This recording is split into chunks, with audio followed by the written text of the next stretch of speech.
so hard to clean the seat bottoms and make them as clean as possible, and unfortunately I don't think they're gonna get any cleaner.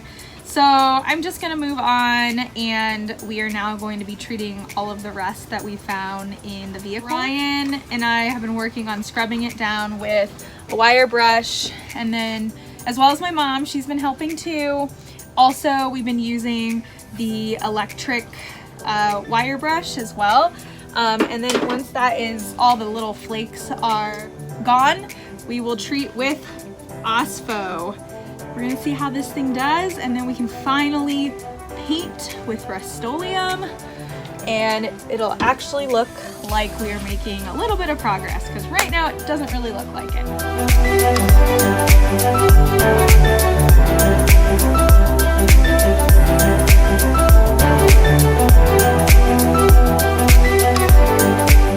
Ryan was able to use the drill and wire brush to get all the flakes. Now I'm just gonna put the Ospho on it.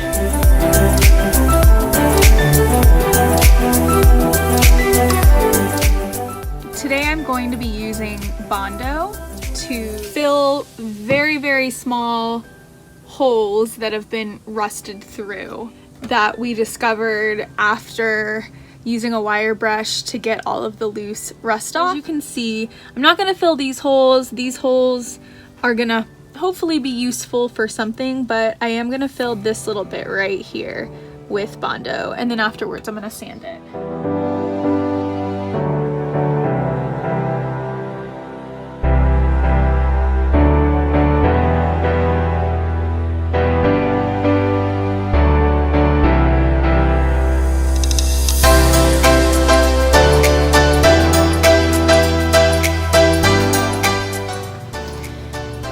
So now that I've taken care of the rust and I have cleaned the seat base as thoroughly as I can possibly clean it, I am now going to prep to put on primer. I start by sanding some of the glossy areas that I was able to get completely clean.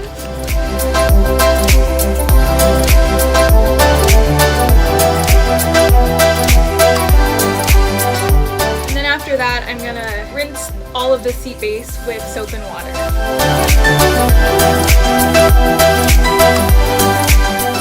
And now I am going to rinse.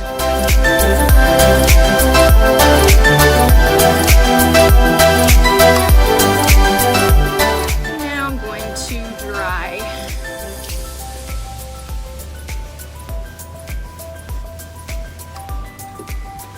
Alright, and now it is time to spray with Rust-Oleum primer.